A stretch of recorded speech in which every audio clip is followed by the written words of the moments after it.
Why don't I just play these Prano and do the like dunk by dunk, and Sure. we can kind of just discuss them because they're obviously okay. So here's his first one. He's We've seen going, everybody jump over somebody. Now we yeah, got over two people. Now obviously they're bent down and one guy's short or whatever. But I mean, it's two people. it's two people, but the crazy part about this dunk is that he touches the backboard with the ball, Yeah. which I've never seen before. And is this a reverse? Like, what's the description of this dunk? Yeah, I mean, he goes up. I would say it is a reverse. I mean, he puts it in reverse or sideways at least. But yeah, some of these dunks they happen so fast that like when you watch that live, I didn't even realize he had touched it till after. Me either. But it's definitely, I would say it's definitely at the very. I would say it's a reverse. I mean, I think anytime you're going over your head with it, it's a reverse. Have you seen a dunk like that? Not I mean I've seen a lot of dunks like that, but not all those things together. Grabbing the ball, jumping over two people, dunk and then hitting the backboard. We've seen the hitting the backboard, we've seen the jumping over people. I mean, it's pretty bananas. That's what I'm saying. The thing to me about all these dunks, and if you haven't watched it, I highly recommend you just watch the highlights like we're doing right now, is that they're all different in their own way. He executed them all on the first try, and he just makes them look amazing. Yeah. Does that make any sense? Like sometimes dunks are awesome, and maybe I don't appreciate it. And I think maybe you're right because of his height and that he's only 6'2", but they just look so But graceful. if you look at his dunks also, the thing about McClung, you can tell he can't palm the ball. You Yeah, can it's a good point. he basically, I think, every dunk's two hands Yeah. because he can't palm the ball, which, by the way, makes it so much harder.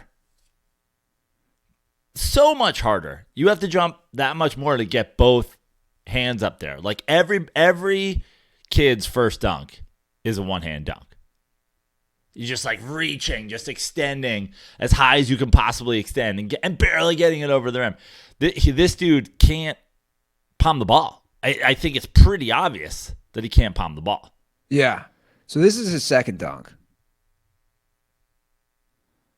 I don't even know. Like, how do you describe this? Uh, Two hand 360. Is that like a 360 windmill? Yeah, like I mean, I guess it's a windmill. Like, yeah, I would say a two hand 360 windmill. Okay, so That that was one, yeah. this one So is now like we're on the the third dunk. this one's the grab the ball, the old Harold Miner, Shout, the shout out the to Harold Miner who was the there. the down to his legs. So that was the one before it. That's the two-handed 360, and then he grabs the ball and goes double Harold Miner, like double clutch clutches. down to the bottom. Yeah, Maybe that's even. I guess that would be a triple clutch. and at this point, his competitor, what's this dude's name? I don't know. Knows he lost. Yeah. He's like, I lost. That kid just came in and kicked my ass. I mean, the double clutch is pretty amazing.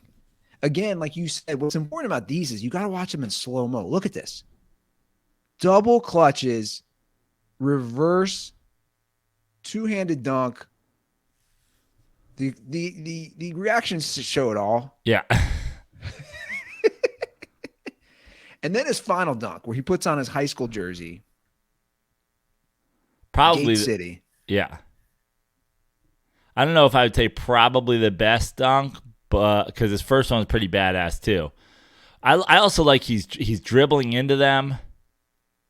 I mean, I don't even know what this is. This is like I don't want to say it's a 720 because I think that's a little aggressive, but It's near a 720. it's near it. I mean, he's twisting obviously before he goes up and he finishes, but like it's at least a 540 reverse, two hand reverse. It's Yeah. pretty bananas. I mean, it's amazing. And it's got a little bit of windmill to it. Yeah. It's almost got like that sleep, put it in a sleep thing. Well, it's almost like with his dunks that he's just floating and somehow he's like almost defying gravity and just staying in air. And I think that's what made him so impressive. that he made it look so flawless and effortless. It's kind of cool, and we hear it every 3 years. This guy saved the dunk contest. But I mean, what's cool about it is, and I was just talking to somebody about this weekend. Somebody sent me a clip. Steph Curry, greatest shooter of all time, and I've said this on this show before. Steph Curry is the greatest shooter of all time that can get his shot off in an NBA game. There's probably a 14-year-old in China that doesn't miss from anywhere, but he'll grow to be 5'5", and he'll never be able to get his shot off in the NBA. Obviously a college, like a Jimmer Fredette type. I think we just talked about this recently, or maybe I was just having this conversation again this weekend. But it's almost like Mac McClung. Thank God he's good enough to earn a two-way contract, because it's almost like he's the best dunker who could never dunk in an NBA game. But because the Sixers were like, we'll let him play 2 games, and then we'll bring a guy who's literally a TikTok dunker to the dunk contest, it makes it pretty sick. Like Brent Barry, when Brent Barry did that in high school, when Brent Barry was the white guy who won the dunk contest in high school, I was like, I woke up. I remember I got super drunk the night before and woke up. I was like, you're lying to me. Didn't happen. And then watched it. I was like, holy shit. But Brent Barry had a great, I don't want to say a great, but a really good NBA career. Mac McClung's probably not going to be in the NBA a really, really long time. Do you think he should have been allowed to compete? Yeah, fuck yeah. Why not? The dunk contest needs this shit. Yeah. All-Star Weekend needs this shit. I don't think that you should be like signing the dunking kid off of YouTube just to like put him on is one thing, but like he's in the G League. He had a 2-way contract. Like, that's fine with me.